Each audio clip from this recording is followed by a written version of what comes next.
Hi everyone, I'm Carly of Gnarly Carley Gaming, and welcome back to my couch for more couch conversations about board games I'm playing and digging lately. Today I'm going to talk about a couple of different things, but primarily I will be focusing on the strange forgeries of Mr. S.C. Rheber. And the reason I have to kind of pace that out in my head is I just want to say Mr. Schreiber because the game is about doodles and drawing, and Schreiber is to write more or less, and so I lovingly call it Mr. Schreiber. But it is Mr. S.C. Rheber, or Schreiber, I guess, if you want to blur it all together properly. But I'm really excited to share about this game. It is a logic-fueled, just step above a party game that I think is utterly delightful. But before I get into that, I wanted to address one other thing. The weird part about YouTube is that there's a delay in it. Probably not weird for people who watch YouTube. It's obvious, editing and film and the time it takes before you all see this. But it's strange for me. I came from an Instagram background in terms of that's kind of where my gaming online community started. And a lot of that was immediately spewing into the ether the things I'm playing and enjoying and getting that immediate reception back. So I guess I wanted to address the lag in this video. By the time you all will have seen this, it's going to be undoubtedly a few weeks since my last video. I will have gone to Greece on vacation and come back, and just now you all get to see and hear about this game that I've been sitting with for the past few months. And I think there's a health in that for me. When you are constantly giving yourself to other people every day in a really big way online, it can be really tough. And then when hard things come up within that space, it can be even tougher. It can be hard on your mental health. It can be hard even when people are phenomenally supportive. It can just drain at you and eat at you, and stepping away from that for a little bit, whether in a good place or bad place, can be really healthy. And so I am sorry for the delay in some things. This next month has a whole huge lineup of videos. And when I say huge, I mean huge. It's been like 2 years of having this channel and like 20 videos, and I mean fairly regular content that I'm excited for. And I think I can feel newly energized in having had a breather to take care of me and my wellness. And one of the things I'm hoping to talk about is do a video on this Greece trip, because while it is a personal vacation and not work or a con, which has a work element for the first time in a while, it is also going to be visiting a friend that I met at Asenspiel in Greece at a board game hotel. And so I will probably share a little bit of that experience and what that world was like after I get there. But for now, I'm going to talk about another game. So thank you for everyone who's watching. Thanks for sticking with me, and thanks for loving on me through all of it and supporting me in those choices that I make for myself and my body. But for now, let's spend some time and geek out about a game that I'm digging. So let me grab the Strange Forgeries. This is the Strange Forgeries, and it is from Beyond Word Games, and it's going to be available via crowdfunding, and I can put the link in my bio below if it's something that interests you. But this game is puzzly meets party fun to me. Notably, when they reached out to me, they're like, it's not a party game. And it's not in the sense that there is logic and puzzling that go on through this game, but it is in the sense of accessibility. So I would say a step above a party game. You can include a decent sized group. It plays up to 7 people, which to me feels fairly board game party night sized. But there is a little bit of depth and strategy, and you can play a basic variant, an intermediate variant, or an advanced variant, and all of those add additional depth that really can take it out of that party element and make it kind of a tense and very thinky game. But really the core of it is quite simple and truly accessible and really wonderful for people who love to put those logic puzzle pieces together. I think a lot of the people who have come to my channel have done through things like Blood on the Clock Tower, which is a very logic puzzle-y oriented game. And this is not social deduction, it's more induction. But it still triggers that same part of my brain that makes Blood really satisfying to me. It's the same reason I include logic puzzles in a lot of my game giveaways that I do. I really love logicking and puzzling through games. So what the heck is this game? I might as well tell you.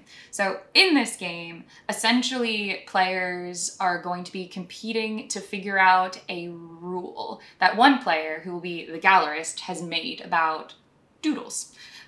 That will be their artistic manifesto that they'll determine at the beginning of the game. The rule book is laced with examples that you can take on as your rule. So if you're not feeling abundantly creative, you don't need to come up with anything. But it could be simple as the rule for the art is that it has to contain more squares than circles.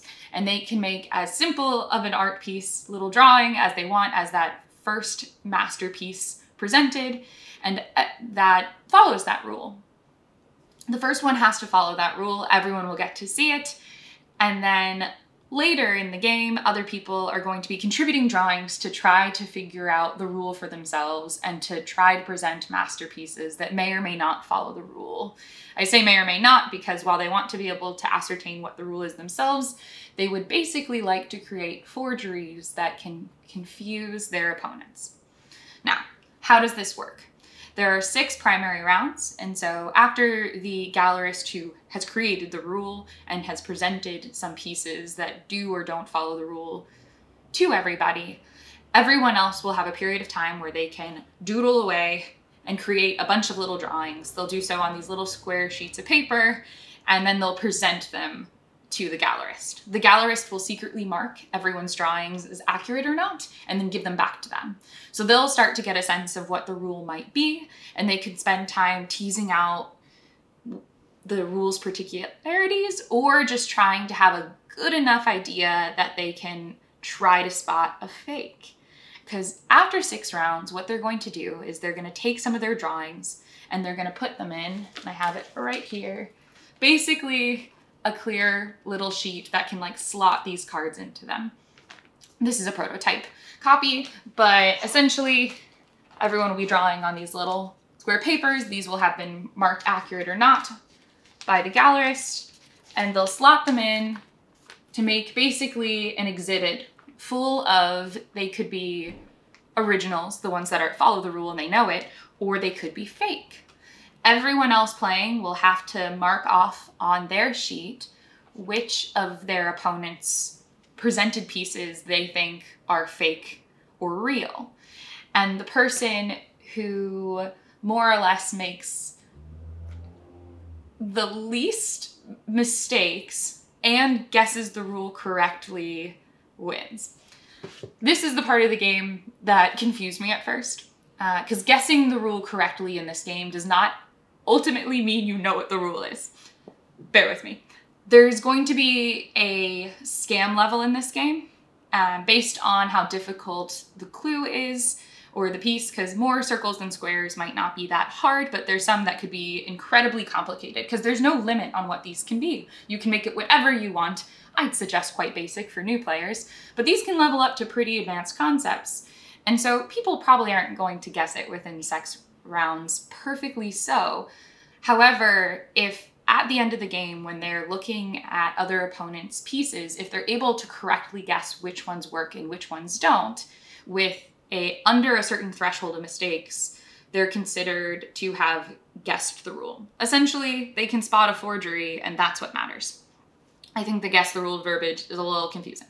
So essentially, if they are able to accurately enough to a certain degree assess the forgeries, then they're considered having guessed the rule. They're basically in the running to win. And then from there, whoever has made the least mistakes can win. So it's kind of a cool little game in the sense that there's 2 sides of it. Both there's the logic puzzling piece in terms of how can I best solve what someone else's clue is. But there's also a bit of holding off or actually constructing things that are purposely wrong, but just barely so, to confuse your opponents. Because you want to guess the most correctly and you want them not to. So actually constructing pieces purposely that look like they could follow a rule that works but don't might actually be a stronger pathway to victory. That was a lot of hubbub, and hopefully you didn't get lost in the guess the word or rule part that I did at first, because truly this game plays beautifully simply. And if you're like, Carly, what if that's confusing for folks in party game accessibility? It really isn't. And one of the things this rulebook does really well is it teaches you all of the rules, and then there's a section for explaining the rules. And the first time you do, you'll be the gallerist, you'll lead everyone through it, and it's perfectly simple. And so that's the basics of the game. People are going to try to ascertain the rule and then present works to try to trick their opponents. And why I really love this game is it reminds me a lot of a game that I found really early in gaming called Zendo. Great game, another one that kind of has that inductive reasoning that I really enjoy.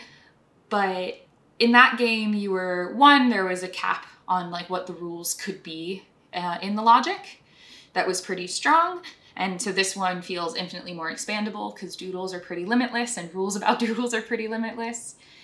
But what I also love about this one is that it's not just like rotating and rushing to guess a rule. We can all figure out the rule, or none of us might figure out the rule. Truly, when I say figure out the rule, I mean actually know exactly what it is. But we can all play this game of trying to be close enough and then trying to trick everyone else. And I think that it just presents a really cool challenge because it's not just rotating, and if I'm 6 in rotation, I have a higher chance of being able to get it. It's everyone kind of playing simultaneously. When we're all doodling away, we're all doing that until the gallery says stop.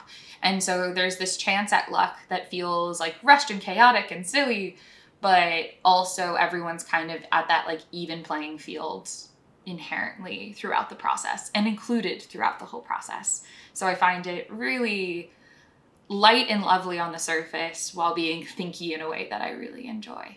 And I think a lot of people in my world enjoy, especially my blood-loving folks. Now, there are additional variants to beef up gameplay, and I'm really glad there are, because I think the first time I played, the one thing I felt is that the gallerist had incentive to help everybody. They didn't win or lose. They were kind of that neutral judging party that just decided whether rules were correct or not and just supported everyone else through it. They kind of DM'd the game.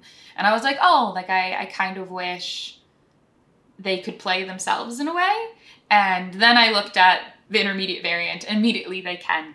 In the intermediate variant, there basically gives them a condition which kind of works in the way games like Dixit work, where you want to be good enough at giving hints and clues to people that one person gets it, but if everyone gets it, you inherently lose the game.